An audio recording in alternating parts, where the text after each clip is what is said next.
And we're back. Welcome back, ladies and gentlemen. This is episode number 7, maybe? I think this is going to be released as number 5 next, isn't it? Yeah, either way, it doesn't matter. Anyways, not sure what episode this is, but we're back with the gang. We've got on my left, drum roll please, Caleb. and runner up on my right. That was very anticlimactic. Well, Brandon. So we got Brandon and Caleb back on. I think we've had them on once or twice before. We're back in Caleb's house. What are we calling this place? What did John want to call it? Just say it. the Beaver Den. Shout out, John. Actually, fun fact: we have 2 resident beavers here now. Do you really? That's a good thing. We can go check them out in a little while. Oh yeah? Right over here?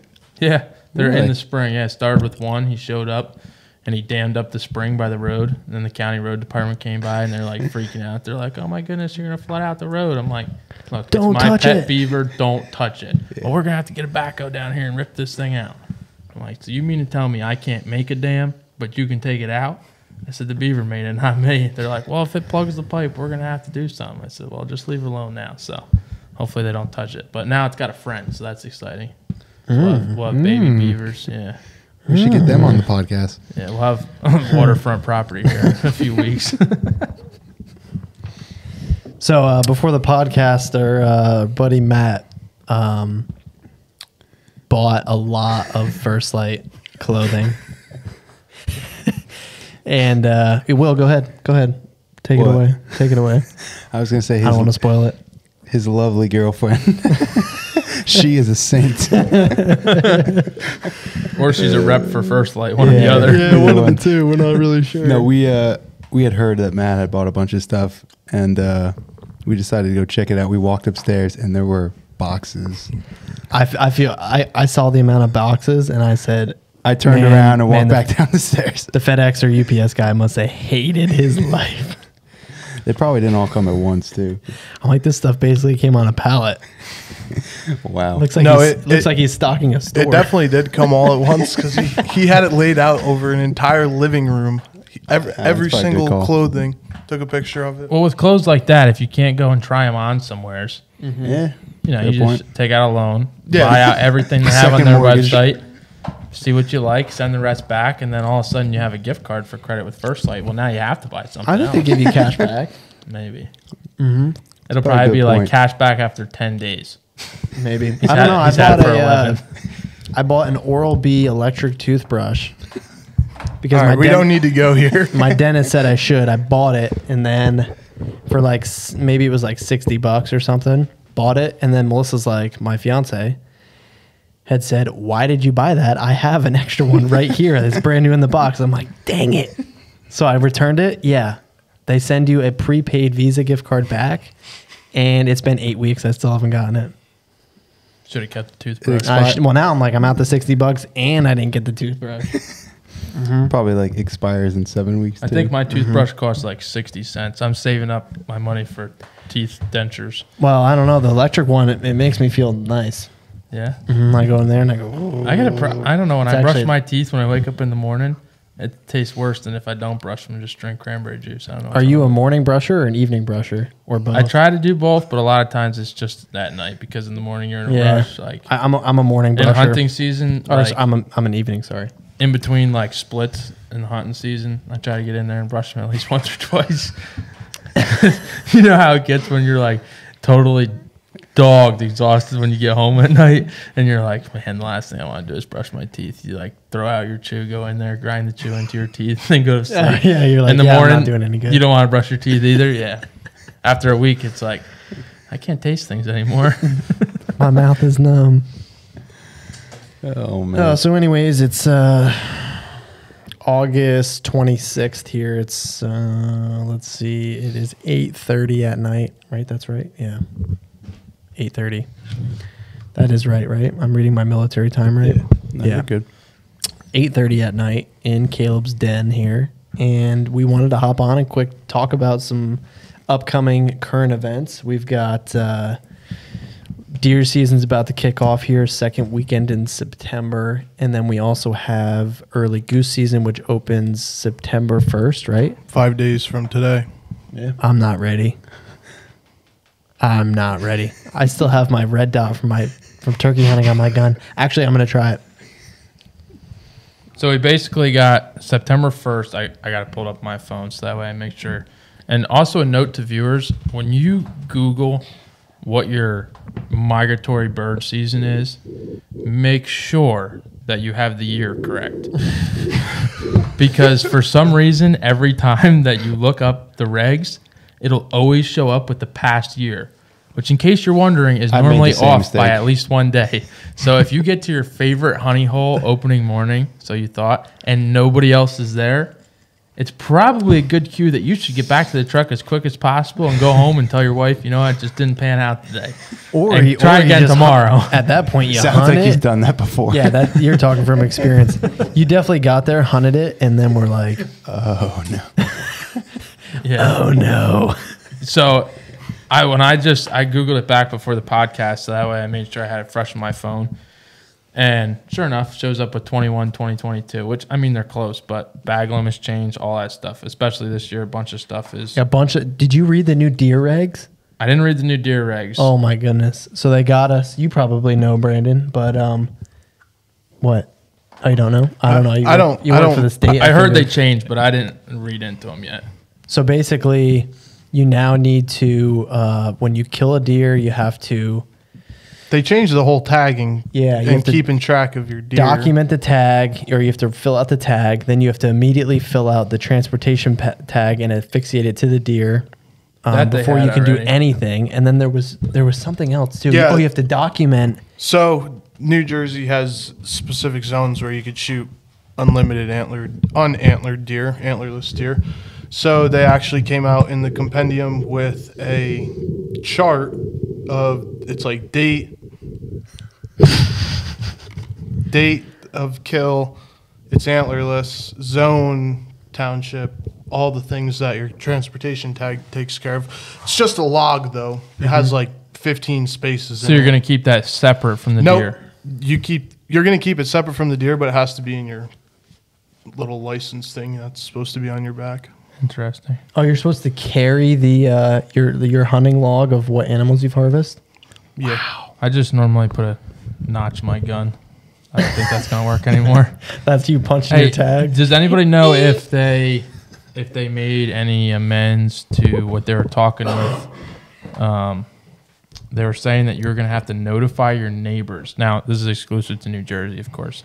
You're going to have to notify your neighbors within like all of your property lines if you're hunting on your property. Do they do anything? Yeah, whether it's bow or gun. that. I don't think it went through. Not this year anyway, because it wasn't in the... I mean, that would be absolutely outrageous. It all stemmed, I think, from a guy that was in a really urban area, shot a bow. Yeah, well, that's... And it ran across the property. You know, he's probably hunting on a quarter acre and ran to the neighbor's property and created a disruption, and then every other hunter has to deal with it. So what is the goal there to have, like, if you're going to hunt, let's say, property A and it's surrounded by B, C, D, and E, you have to get permission from all everybody else just to hunt Correct. the one property? Yes. Correct. Even if it's your property. Correct. That was what they're trying to pass.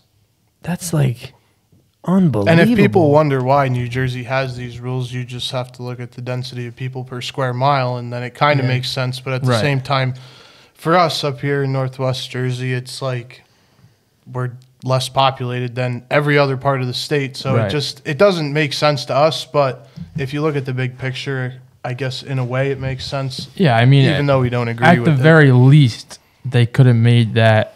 Now, maybe they will do this at some point, a zone deal. You know, if you're in a zone where you're hunting on 500 or 600 acres, are you shouldn't kidding need me? to do that. Like here, we would have to ask like 25 people. Well, guaranteed, one of them's going to be like, "No, I don't agree with deer hunting." Well, guess what? It's my property.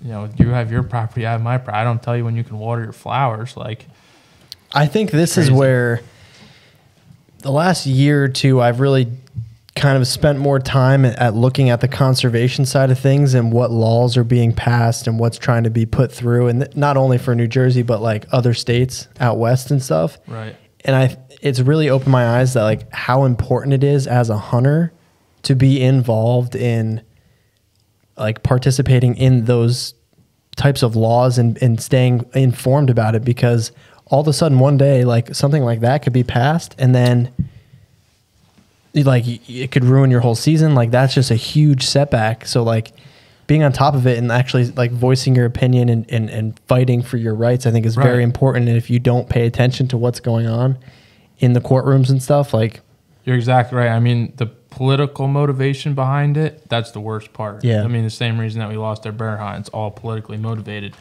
When politics and conservation meet, it's no longer conservation. Conservation should be on a stewardess basis and not a political basis. And if you want to make a basic term for it, is science-based is what conservation needs to be. Like, regardless of what you feel or anything, science is facts. Facts tell you what you need to do, and that's what really that we should listen to. And here you have politics influencing science. Yes. Even when they say if science is making the decisions. I mean, that's difficult. Like you said, it makes you really want to pay attention to it. But on top of that, like in our state, I'm not 100% sure how those people get appointed. But it's not like we elected somebody that appointed this person. Yeah. That, you know, so our say is really taken out of that. Yeah, and super limited too. A good question, and I don't know the answer to this, but I listened to a podcast the other day. I know you listen to the same one. The guy, he was owner of Mojo, whatever, and he was saying that the governor of Louisiana appointed him on the commissioner's board for Louisiana. Like, I'm not sure if that's nationwide. Governors do that, but I don't think it is. I don't think it is. I believe ours is completely different because it's like we have a governor, or we have a commissioner of DEP, and then there's like a commissioner of Division of Fish and Wildlife, and I'm trying to think of it. It's in the compendium, but there is different commissioners, and then there's like I forget what it is, but superintendents, supervisors, all different things down to, you know, your average worker. But I don't think it's like in that podcast they were explaining they chose seven different commissioners. Right, from different walks of life. Different walks of life and everything to serve on this board. So you had 7 different opinions, and they each represented like a different thing. And I think I forget what he was, but there was one that was like... He was recreational hunting. Recreational hunting. There was one for recreational fishing and agriculture and all that kind of Commercial. Stuff. But I don't think New Jersey does that. No. I think... And I'm pretty sure that our licenses aren't like other states where like if you buy a New Jersey hunting license, that money is basically like goes into your tax pot, and then our government allots that money back to Fish and Wildlife how much ever they want. Where I believe a lot of other states do it differently, and they're, you know, if you buy a $2 license, well, that's $2 that's guaranteed to go to Fish and Wildlife or your, you know, whatever you're called for your Fish and Wildlife for your state. That's a dangerous thing too. Yeah, I know a lot of states have grants or whatnot that will match that money. Right. That they bring in, then a grant will match it. That way there is guaranteed money for... Oh, no, your point is very important. Yeah. I mean, so important. Were you going to say something, Will? All right. I didn't care if you were. He forgets now. So, speaking of the bear hunt and bears in New Jersey, I have a good story. Oh, boy. I've been saving this one. I sent you a video of it the other day. So, my property is like a rectangle, and the short side of the rectangle... Hold on. Not to interrupt, but this guy's like, oh, yeah, I can't podcast tonight. Supposed to be studying, blah, blah, blah, whatever. I know, I shoot my bow for 2 minutes. Next thing you know, he's sending me Snapchats shooting his bow. Okay, go on. How long do you normally shoot your bow for? Opening day.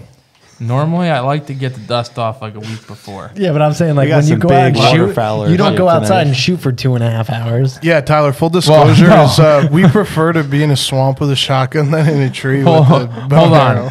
Honestly, normally it is a 2.5 hour ordeal because first I got to find my target. And then I got to make sure I got enough field points for all my arrows. You got 4 mismatched arrows. If I got my field points, then it's a go. And then guaranteed the first one's going in the hay bales. So then I spend the rest of the time looking for it. Your bow was fumbling around the back of your truck. But I mean, in all honesty, I'm I'm normally not one to be right on the beginning of the season. Normally, I won't start hunting for deer until it's cool enough that they can like spend the night hanging and be fine. So if by like the middle of September, I'm starting to get that itch, then I'll start dusting her off. And Oh, dude, you got to be out there first week in November. I know. I don't know. I have a hard time with it. It's just so I hot. can't hear this from you right I now. really like to watch the deer is my problem. And if I shoot them all in the first week, then I can't watch them all season. What do? When you're in your tree stand? You watch one go by and then you go, "Oh shoot! I forgot to grab my bow." No, I like to observe them. I just enjoy Oh, that's good. like cameras and glass in them.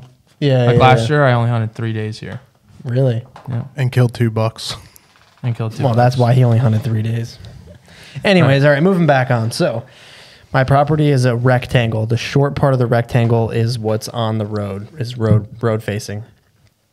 There is a like 20-foot wide strip of grass from the front to the rear of my property. I was on that strip shooting my bow towards the backyard away from the road. What's so funny, Will? Keep going. Yeah. So I'm out there shooting my bow.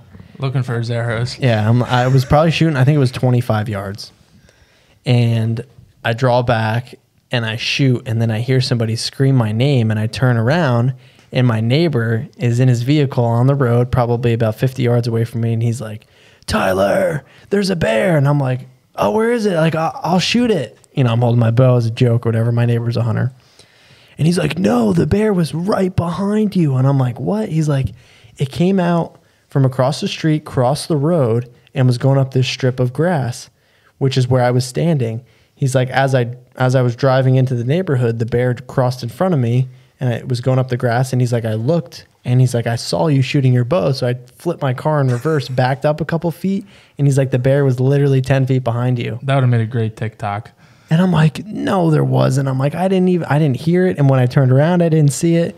And this woman was walking her dog, and they were going crazy. And she's like, "He's not lying to you. It was right behind you." I'm like, "No way." So my neighbor saved my life. Bottom line. It would have been way better as a newspaper article. I'm like, what would this thing have done? If it Hamburg was- gentleman spears bear with field tip. No, I would have turned around and been like, "Oh my goodness!" And then like, who knows what would have happened? Like, would it have? He would have walked been past so me? scared. He probably would have Yeah. like tried to maul. I don't know. I have no idea. Bottom line, I never saw the bear, but it was 10 feet behind me on wet grass. And then he sends a Snapchat like behind him, like there was a bear right there. Well, right now it's just a picture of his yard. So I'm like, all right, that's cool. Yeah, they're like, "Oh, that's cool." So, last week I almost got mauled by a bear. How about you, Will? Top that. It was a lot funnier, I'll be honest. When I heard it the first time, because it's like the 4th time I've heard it. But no, it's especially because you're in like a smaller neighborhood, so it's surprising that there'd be a bear like in your front yard. Oh, you dude, were we in have one of bears those all over neighborhoods in where neighborhoods. the deer laws were made Yeah. from. Yeah, yeah. If you were to shoot anything legally in those boundaries, it's going out unless you just drop it.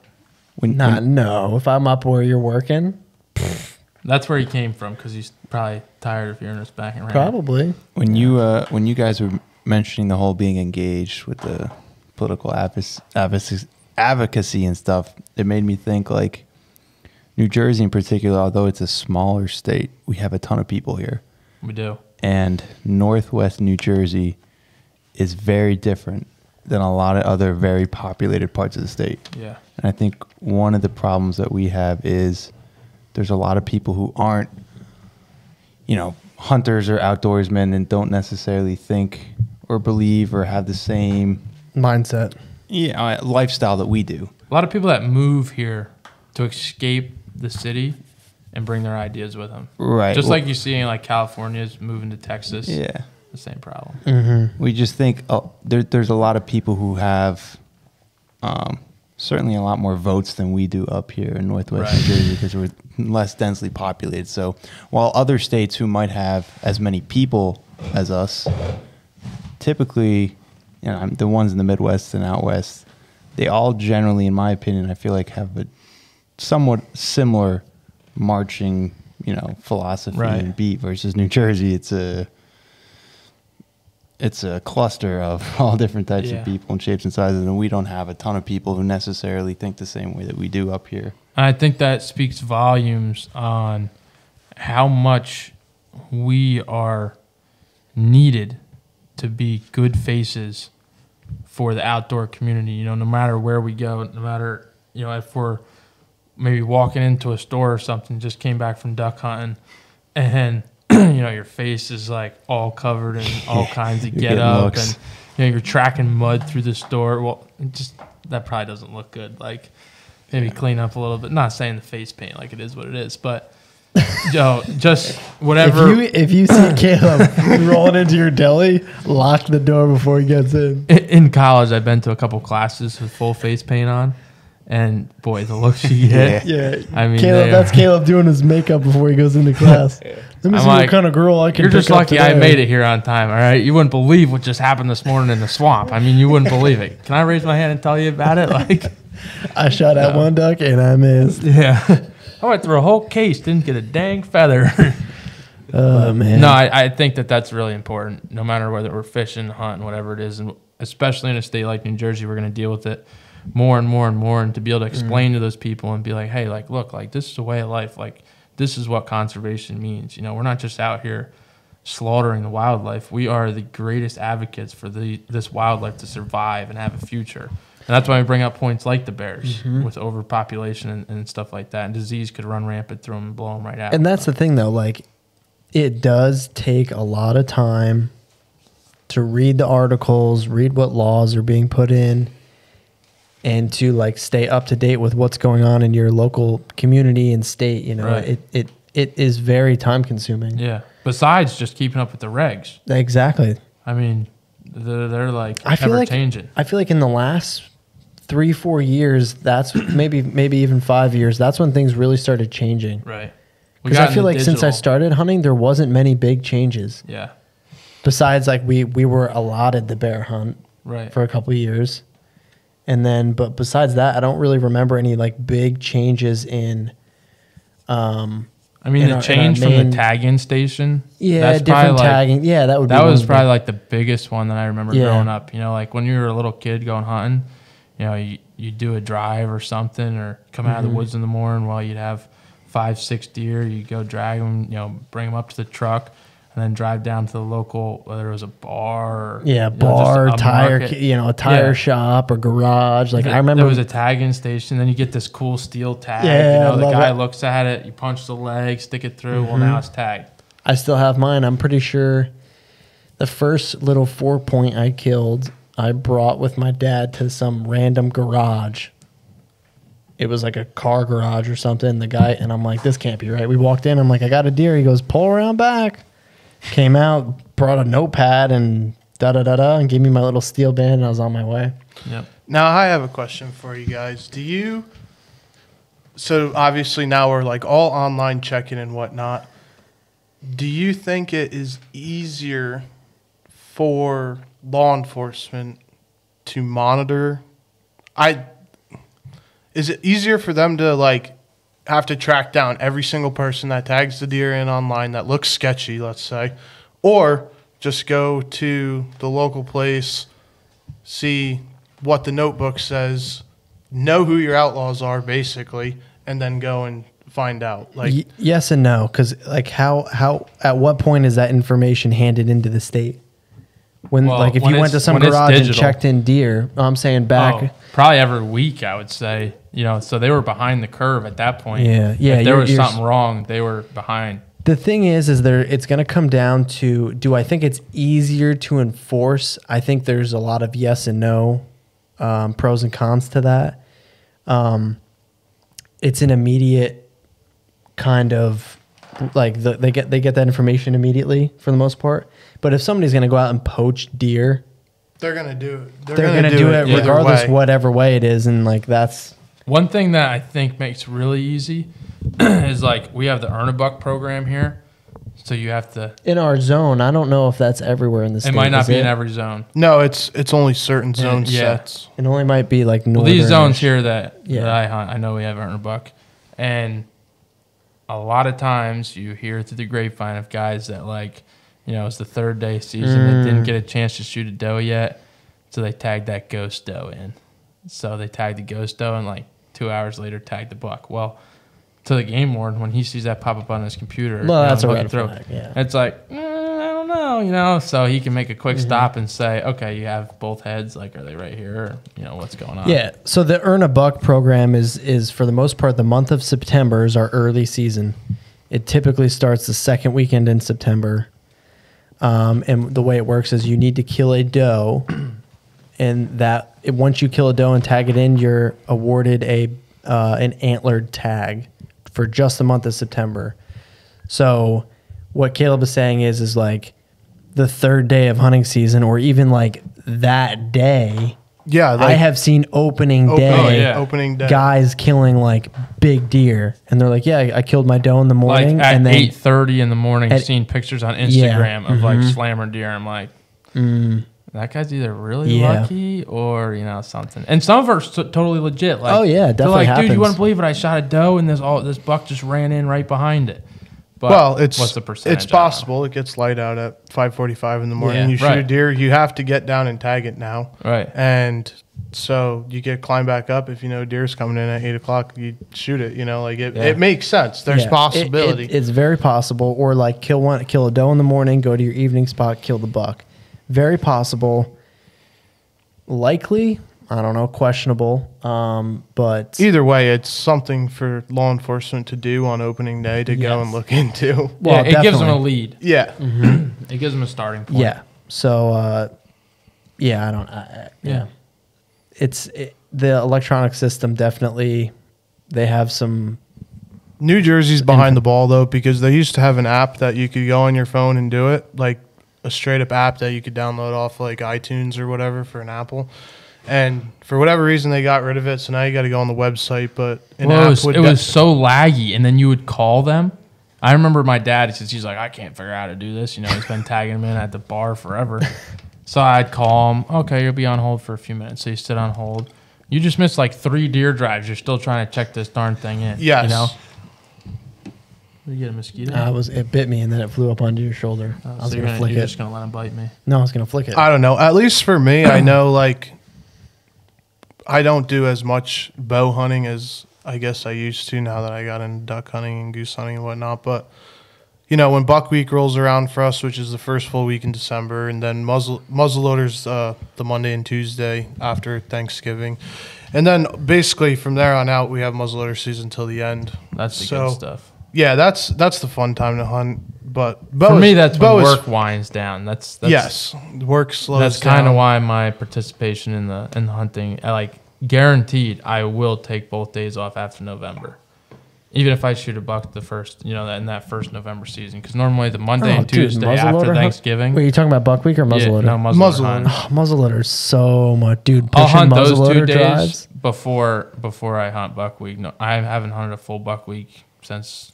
I don't even know when. Probably when you were in high school when you were trying to get days off of school. Yeah. Wait, what do you mean a full Buck Week? Monday through Saturday? Yeah. Oh, I've never even done that. Yeah, I don't think I've done full straight through. First year of college, I think I got in with a couple groups of guys and did a bunch of hunting. But, you never shoot nothing really. No.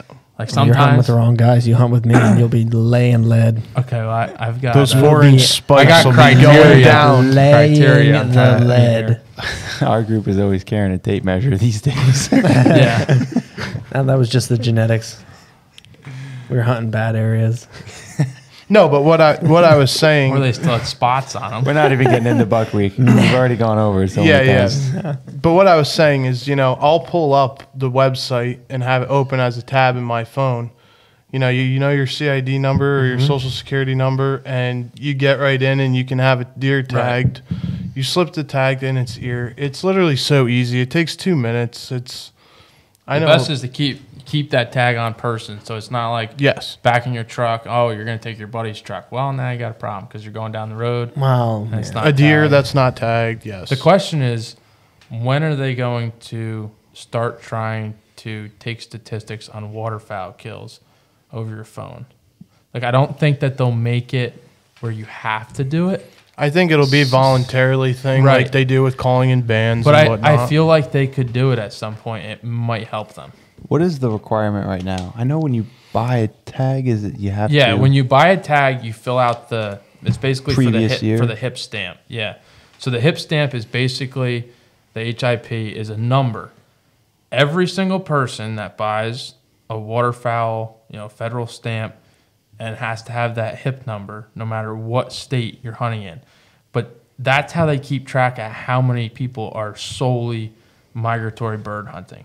See, the problem is that a lot of times when you go to a Walmart or you just go to, any store, you guys might be going out west to go, like, say, mule deer hunt, right? So you get to, like, this little Walmart, whatever, and you're like, oh, so excited, I want my license. I was just gonna say, talking to you, Mike. Oh, I want, The viewers want to hear what you're saying I'm like, too. what are you pointing at? Is there something coming up on us? Or Might be It's, that bear. yeah, it's the bear's back for revenge. you get to the store and you're like, hey, I'm here for a week. I need whatever I need to hunt mule deer. And they're like, okay, you need this. Well, they put the hip permit on there. Well, now you have a hip, but you weren't waterfowl hunting. So it's an automatic zero. Now you're counted in the big pool of numbers of I hunters. see what you're saying. And you didn't even hunt in Colorado for waterfowl. But now this happened to 10,000 hunters. Well, now when they go to make the regs for how many mallards you can shoot, there's 10,000 outliers that were figured into the stats that they weren't even hunting. Yeah. So that's something that's important. But right now, I mean, there's no form of reporting outside of the band reporting. Well, sometimes but it would be from the cool. state we get like the brand. At the end of the year we get that survey? Well, that'll did you kill be any yeah. brand? Did you kill any? when you woodcock? buy your license, though, that's Yeah. what you're alluding to. But it gives like vague numbers, so I think it probably goes into a big pool of stats. But I think that at some point they could do something. I know now they send like letters out. Like I've gotten them, Abby got them, where it'll say you're going to be a part of a wing survey this year, and they want a wing from every bird that you shot. Really? Or a wing from like every hunt from certain birds. And then also they'll send out a survey, and it basically, I did it in college once, it was really cool. It actually got me out of a class one time because it was for a biology class, and I was like on this group of teal that I really wanted to hunt because there was like no ducks around. And I told my professor, I was like, look, like, I know this lab is supposed to be cool and all, but I'm doing this survey for the Fish and Wildlife Service. Listen here. And it's like really important to me.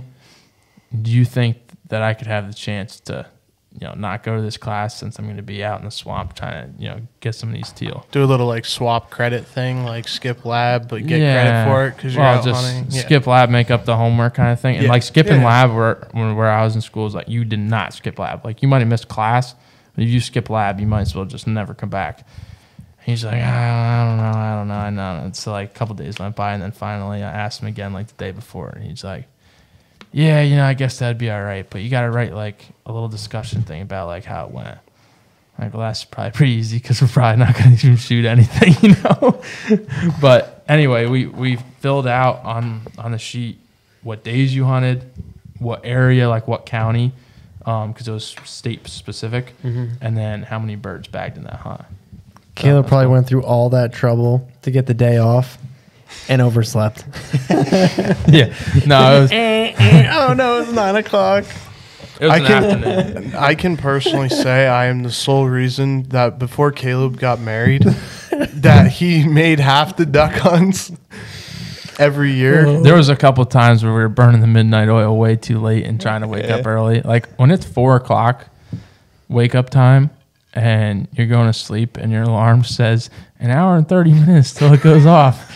You're like, Oh no. Uh-oh. Oh, I remember. that's when you getting a text phone your call. friends and you're like, hey, you want to call me in the morning? Because Don't Yeah. stop calling. Just keep calling. No joke. I think I've broken into Caleb's house like 3 or 4 times to get him out of bed. Like sneak up the stairs while his parents are sleeping, go into his room, shake his leg, and get him out of. Yeah, like not joking at all. I would try to drive back from That's a school good friend. and get back like 1, 2 in the morning. And we'd have like this illustrious hunt plan because I was only home for the weekend. Yeah. I'm like, look, dude, like I am shot. Like I'll be there, but you might just have to make sure I'm there, you know? It got to the point where I would just text his mom and be like, hey, can you like make sure Caleb's up? And she's a night owl, to say the least. She'll make sure he's all right and whatnot. But yeah, it got to the point where I was like breaking in, and then I had to call his mom. And Caleb likes to oversleep. That would be a funny story, like cop driving by and they see you like shining the light through the window and you're breaking in. I'm just trying to wake up my friend. We're going hunting. Yeah, okay. I will not be late if I know that it's going to be a barn burner hunt, though. That is not true. I will be there on time. I can't tell you. I might tell you 30 minutes early because I want to give us some cheap insurance, but I'm going to be there on the time that in my head. Yeah. Like if I say we need to be there at 4:30, I'm thinking if everybody is there by 5:15, done BSing, we'll probably be good. Because I know in the truth of it, that's exactly what will happen. If I say 5:15, it'll be daylight when we're setting Well, people don't up. show up till 6:30, and Right. Oh, I don't, you know. Yeah, there's I forgot my pop. I forgot to put the coffee pot back under my. Don't even give me that look, dude. Oh, come on. There are so many. There's not so many. There are a handful of times you overslept on hunts. Tell the audience how many times I've overslept on a hunt. You're a lot more consistent oversleeper, but it's only about anywhere from like 5 to 20 minutes. I'm always there, but I can Always consistently late. be within less than 20 minutes late. Would you rather have a friend who shows up an hour late one time or 15 minutes late every time? 15 Well, minutes it'd late be every easy time. because I was just telling 15 minutes early. Exactly. Yeah, you lost that battle, buddy. No. I'm on. Brandon's got my so back yeah. on that one. No, he doesn't. now I'll take the guy that's 15 minutes. Oh, come on. Every time. Like Caleb said, you can make a plan to plan around it. right. I will say, I get very excited for hunts. So usually, like, I can already tell you October 15th, I'll probably be, like, at this house at, like, 3:30 in the morning. Everybody gets here, like, 5:30. Like, I'll probably be here. Just, that's how I am. I'm usually sleep over at that point. I'm usually the first one here in the morning. Yeah, if I don't sleep over or whatnot. Caleb climbs in bed. Oh, all right, honey. Make sure I'm up in 3 hours. This is Brandon. yeah. Brandon's like, move over. Abby's like, I told him to get out of the bed. He won't leave. No, now this is bless my wife. She the night before will make all kinds of like what was the stuff that she made? Crumb cake. Yeah, crumb cake Or coffee cake. Yeah, coffee cake every morning. Have the stuff ready. Oh man. To Every take Saturday to the morning. blind with us. We need one of those. And she'll be No, like, no, I don't it know if gets I'm better. gonna go hunting today, but I'll have the stuff ready for you guys to go in the morning. I'm like, thank goodness. 'cause Here's the I'm punchline. exhausted. Her and Caleb oversleep. They both oversleep? No, Abby does it on purpose. So So Brandon's Caleb just out there by himself, yeah. hungry. Well, It's again, I usually- know it gets light out at like 6:30, so they're like, "What time should we be there?" We're so excited. I'm like, sometime between 4:30 and 6 would be good. It's usually always Caleb's dad and I just like standing outside, like, "Hey, you're early too. I'm early." You know Like, who's the worst with it now? Is Dutch. Yeah, I don't know what his deal is. Like, Dutch is the dog. yeah, Dutch is the lab. He's like, you guys probably ain't going hunting again. So he's just like conked out, and then the last second, like you're getting your gear like together. You start and then to all of a side sudden by he's side. like, "Whoa, we're going hunting!" Like We're going. and then it's like a whole different page. Yeah. But like I can already tell, like over the summer, like when I leave for work in the morning, he'll come down, say goodbye to me, okay, and then he goes to sleep. So now the first day that we go hunting, he's gonna be like, I'm gonna go downstairs and be like, "Man, Dad, you're waking up early today. Like, what are you doing?" And then he's gonna hear all the chatter and be really excited. That'll be cool. Are you coming over here opening weekend? Oh, you'll What? probably be deer hunting. Was that my invite right there? Yeah, I'll be here. I was asking if he was coming. Can I have didn't that? Can I invite him. have was that in asking if writing? he was coming. When's opening weekend? I invited this guy October twice last 15th. year. Yeah, two I'll of be them. here. They're Actually, like, I don't know if I can come. Doesn't show up. Shoot a full strap of mallards. yeah, no, don't tell me that. Will, are we going to be here on the 15th? Absolutely. Are we though? What's our plans? What do you mean? We might be in Virginia. No, wrong weekend. It's before. I made sure of that. Yeah, we've got And the next we have a weekend is the collaborative shore. hunt planned. More details to come on that. Is it a deer hunt in Virginia? I can't tell you, man. Thanks, Will. Thanks, Will. Yeah, it's a deer hunt, and then there's going to be a a part 2 to the collaboration where there will be some You're giving it all out, huh? some waterfowl, and the gentleman to my left and right will be a part of it. That should be pretty fun. I'm We're just going to be super excited sightseers for during that. the situation. Well, actually, okay, so here's the deal. It's going to be late goose season. So It's gonna have what to we're be. going to do is we're going to consult our game wardens locally and like good law-abiding citizens like we are, find out if it is legitimately legal to be goose hunting with 2 veterans during the veteran duck hunt. And let And the them. veterans can be shooting ducks, but the rest of the crew can't because that Oh, could if we're get doing a combo hunt, right. If we're doing a combo hunt, Oh. because see that could get a little dicey. That's the whole reason why a lot of states separate, like Arkansas, for example. They their conservation snow goose season comes in February 1st, except the following week or a following date past that, the youth season opens for a week. They shut down conservation snow goose. That way there's no confusion whatsoever. Kids get to hunt. Conservation season comes back in. Luckily for us, we have a pretty good friend that's a game warden that if he wanted to, he could probably tag along and make sure we did it all right too. Right, So, right. And that's that's always something an that option. I would honestly advise all listeners like to go back on what we were saying.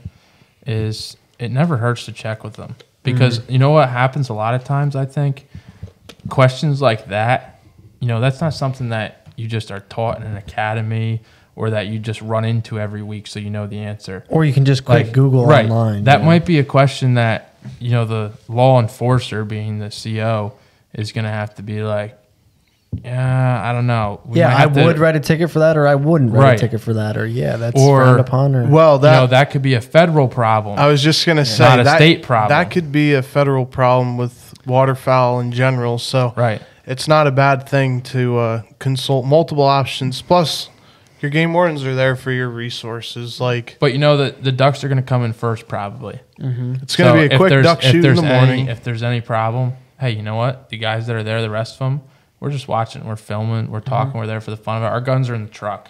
Like these guys shoot their limit of ducks, say it's the same body of water. Hopefully they shoot their limit. Awesome time, great, everybody's excited. Okay, the duck hunt is over. Now we're goose hunting. I mean, Like, I this is a would different deal. say, depending on now, there could be some type of rule about how many people can accompany a hunter. So if you have a group of 10 guys and there's only 2 guys shooting ducks, Right. I don't think that might be over the company limit or something. I'm not sure if there is that for waterfowl. I mean, I don't see a problem with that because in all reality, if one guy, veteran, let's say on a veteran hunt, wanted to go out and he's got 10 guys buddies that aren't veterans, at that point they're just bird watching That's what I'm saying. Right. in camouflage. Like as long as you don't have a gun with you, Well, that's exactly my point. Like if you, like you just said, you left the guns in the truck. Well, that might alleviate any confusion at all. Right.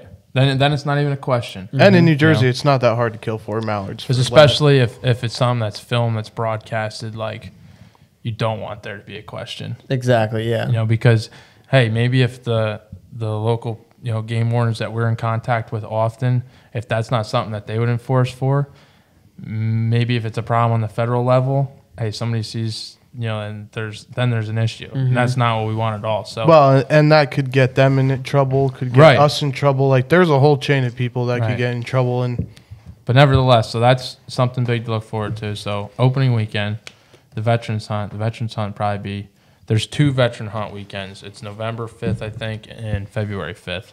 So, you know, I think we're talking with them. I think we're planning more towards the February one. right.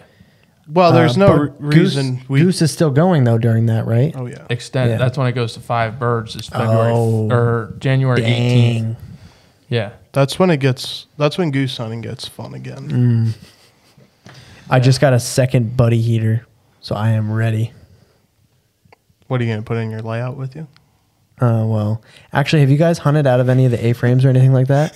You I look have. over. Dude, they're so much fun. Tyler's They're- like, I'm on fire. The A-frames are a lot of fun. The problems that we had blinds here with them smoking. is throwing a shadow. That was the problem we had here. Dude, Now, if you're hunting in shady conditions, cloud cover, you just probably lost that problem. But the Canada geese that we tried to work in A-frames in the middle of a cornfield with a really brushed-in A-frame, They were like, nah. couldn't finish them. Well, are there touch 'em. other round bills in the field with you? No. Oh, yeah. I don't know. I've seen a lot of videos and have done it a decent amount in Oregon. Granted, it's raining every day. But in the Midwest, I know they do it a lot where they'll hunt just like Bobby Guy Films when we were with them, A-frames. Right. Sunny, it's different hunting. It's different than it is here, but it's a lot of fun hunting out of the A-frame because then you have, in your layout, everyone's kind of concealed and then like to themselves. Sleeping by themselves. Yeah. When you're in the A-frame, it's like everybody's right next to each other. There's a boatload of gear everywhere and you're swapping snacks and this and that. Right, Will? Will loves his snacks. All I know. about the snacks. We'll be in there and we'll have this stupid brown bag. I'm like, what do you got in there? I got a chicken parm. 6:30 in the morning. Speaking of the 4 Cliff Bars later. and we might be able to close this video out with this this topic, but I think to his point of bringing food and whatnot and being loud, like I think that's one of the things that really draws me to waterfowl hunting is the fact that the camaraderie. Oh, yeah. Yeah. In a deer stand, you're by yourself most of the time. If not, you're still have to be quiet. I'm one to talk a lot, so especially during the hunt. So like I think that's one of the really cool things about waterfowl hunting is being able to talk and not have to be quiet. Definitely. When I first started waterfowl hunting, like, going from deer hunting to waterfowl hunting, that was like a huge, like goose hunting. I can just stand, everyone stands around in a huddle and like talks and laughs and jokes and like, and then you hear a that's honk so and it's much just like, fun. it's just It's madness. chaos, yeah. Every Everybody's time there's a running. honk, there's a guy 150 yards out in the decoys trying to change one stupid decoy. And it's like, get over here. And you're fumbling and falling and getting into the wrong blind. Yeah, that's It's a whole different dynamic. And like you said, with the A-frame over the layouts, like the camaraderie is really good in the A-frame, especially if it's like 4 guys. Same thing like the duck blind. It's like, okay, we got 6 people in there. Like, it's sweet. But then when you get an opportunity to hunt like in the timber, now you're legitimately just standing in the trees. Like it's like you're just standing there in a party circle around a bonfire. Is it totally different? Is just water. And everybody's like, and then all of a sudden it's, wah, wah, wah, wah, you see something flying over, you're just calling. I think we'll probably do another podcast after this. We could get into like the flooded timber and whatnot and our experiences with that.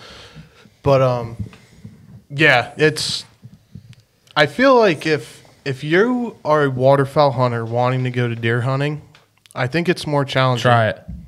Yeah, try it. Try it. Absolutely. But you know what the best thing you could probably do is?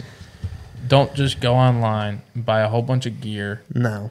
Buy a whole bunch of gimmicky stuff and go a couple just times. Go out there. Yeah. Go even observe. Go if you said, hey, you know what? I want to become a duck hunter and I know opening weekend is the 15th of October. Well, I'm not set up for it. Go to a place that you think would be good duck hunting.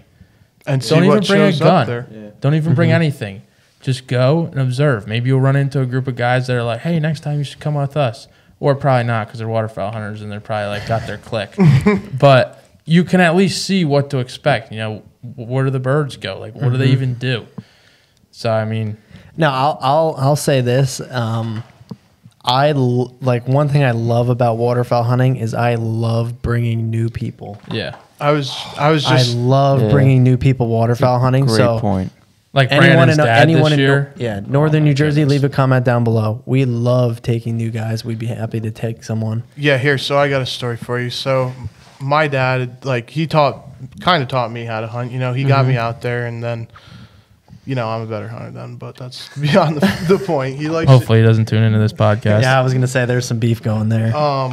Anyway, no. So he used to go duck hunting with his grandfather back in the day, like when he was really young, and then he just never got the chance to. Well, this year. But those were different days. Don't forget, those were way different days. You had one wood duck call. Yeah. And you just went out there. Nonetheless, there's a lot more ducks though. Nonetheless, he's seen a duck in a swamp. We'll leave it at that. And then, anyway, this year I was like, you're not getting any younger, and I'm not getting any younger, so life's changing, life's evolving. Let's get you out there. We have the opportunity with Caleb's blind and whatnot to like very Simply.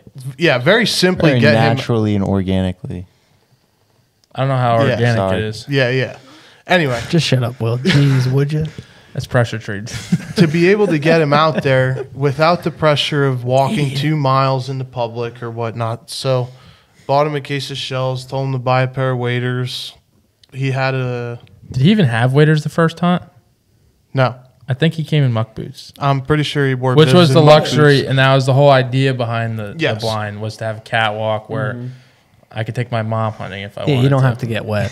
I don't think I would do that, but if I... I'm pretty sure though that first morning we took him out, I had gone over my waders twice before the sun even came up. yeah, he might So I not have made up gotten for wet it. from... Brandon's like, I'll show you how to do this, Pop. Yeah, Splash. he might not have gotten wet from going over his waders, but I think when that first group of ducks came at first light, he wet might himself. have wet himself just a little bit on the excitement of what was about to occur. Yeah, and seeing the look on his face, he couldn't stop talking about it. We got home.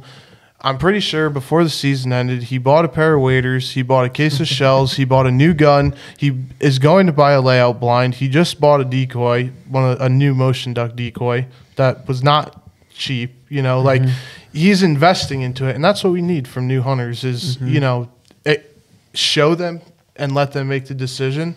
But that's one of the cases where it was a very positive outcome for hunting. Definitely. Right. Well, I remember on the one late season snow goose hunt that we had, you had the Black Cloud TSS or whatever, right? Yeah. And and I was like, oh man, you got that stuff? You're like, Yeah, I don't remember. I'm that kid on the last video. I think I had some shells or whatever, and I think you were just telling me to try them or something. Yeah, But you were like, we took my dad hunting, and he just gave me his credit card and told him to go buy the best shells and this and that. So I bought him a case of TSS. yeah. He's like, what shells should I buy? I'm like, well, if you don't really care what they are, just give me your credit card number and I'll order them. I'll take care of it.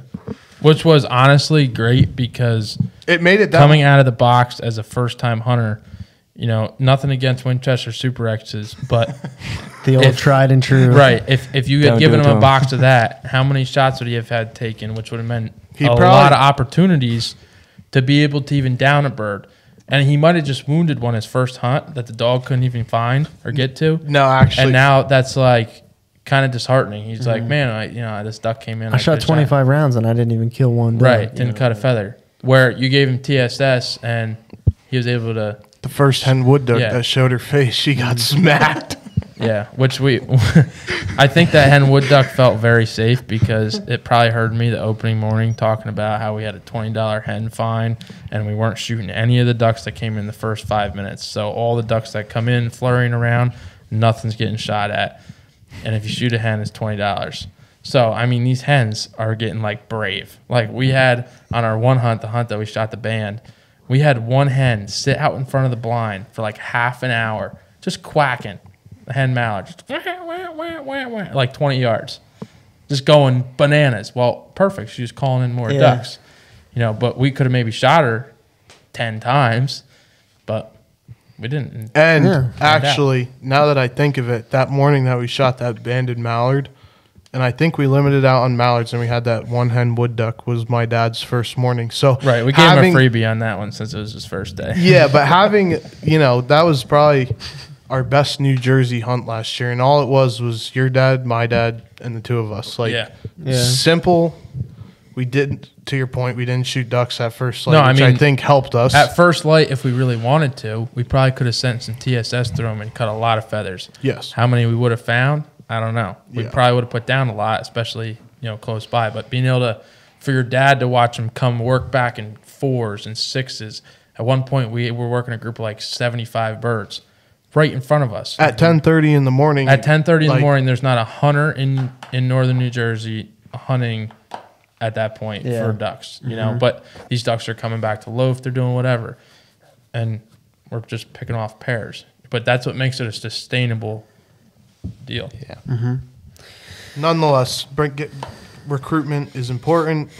And And that's one of the things about Beyond important. waterfowl. yes, it's so easy. You can take a guy like Will, And no, I'm just kidding. Yeah, I know. I was just thinking, we're gonna go out in your duck blind. It's and we're such an gonna- organic experience. Everyone, you're gonna be Come like, on, man. you're gonna be like, one time. oh, it's no hens, no hens. First flock, everyone shoots a They're all hens. no, a male like a mallard, and then we'll like one hen we find, and Will's like, it's my first time duck hunting. It's my first time. I swear. Well, They're ready what to works out is if somebody does, now Brandon, I think, did this one day. Uh-oh. I think I here we put go. like 40 or 60 bucks into the pot last year. That's an expensive. pays- Oh, do you it have a pays for pot, actually? breakfast. Yeah, but not enough hens were harvested last year to. I think to more cut- or less to- whoever shot a hen last year was just the one that went and bought breakfast because that's about all it was worth. Yeah, the Oh, that's good, idea though. was if it was like going to become like a big thing, like people are going to keep shooting them, it would honestly be worth, where we could invest money into the blind or into gear or whatever it may be. But Brandon was really only the perpetrator, so That's because you only called him to come hunt with you. yeah, right. I got the text messages. I'm just going to call Will this year. Don't call Will. Call me because Will's gonna oversleep. He can sleep here. Exactly. This That's is the a new joy. thing that we solved. The problem. You got me. You can't You got me. oversleep. You no longer, to circle back to where we started, you can't oversleep. if Especially all when 6 Brandon of you shows are up in the and same living room. Wakes you all up. There's gonna be 6 of us on mattresses and Brandon. All right, next. All right, next. Yeah. I could just see it, like the early wake up, trying to wake Will up, and somebody touches him, and he just says something super weird. And you're like, man, what kind of dream were you having? That was the Like, most "Look at organic him dream looking." ever. That's funny. How you guys feeling? I think we wrap her up. Yeah, Yeah. I think so. 50 something minutes. Yeah, we had an awesome time here. Obviously, thank you guys for coming on again. You betcha. Our podcast with you guys in particular seems to be, they go by super quick. So Yeah, it's always a lot of fun talking with you guys. yeah, I mean, we got like 3 podcasts worth of stuff to talk about. I know. I mean, we didn't even scratch the surface of anything. Yeah, I know. You might have to check into the next podcast because I definitely want to talk about some ammo. Oh yeah, Yeah. That's a hot topic. This was especially good. We with hit some waterfowl. deer season stuff, some upcoming Yeah. high points we're looking forward to. Yeah, Yeah. I was pretty excited about this one. absolutely. I know guys. Brandon was too. Yeah, I go back to school on Sunday, so I needed to get at least one more in before the season starts. Looks like I'm Caleb's new best friend. Yeah. I think one thing we haven't done with our guests on the podcast we might try going forward is where can people find you guys online? All right, so you can find me on Instagram or Facebook. I believe it's just Caleb Vandergroof. Might have an underscore in there. There can't be that many of them. I thought it was buck 22. That's spelled. I hope you know your handle Is it better. really? That's That your, was that's when I your was like- Snapchat. He's looking it up right now. No, my Snapchat is CVG. No, your Snapchat is buck 22. Is it really? That's what it is on my That's my phone. ringtone. I don't know. Whenever Oh, I yeah, added you on it's- on Snapchat, it was Okay, buck it's C as in carrot underscore Vandergroof, which Is that your Instagram? yeah. But if you just Google my name, I'm gonna have to give you a follow. Do you have a now. TikTok, MySpace, Twitter, anything else? no. How about you? OnlyFans? How about you, Brandon? Yeah, you could find me on Instagram at Brandon_Labar. I'm private, so If you find You have to follow. if you you have find to follow me if you want to see my stuff. if you find him and follow him and you can't find me, just look for the cool guy in the pictures. Brian. Yeah, look for the bearded guy. No, probably Probably one wearing of the bottomland uglier- yeah. camo. Yeah. Good stuff, guys. All right. Peace. Thanks, guys. We'll catch you on the next one. Thanks for watching.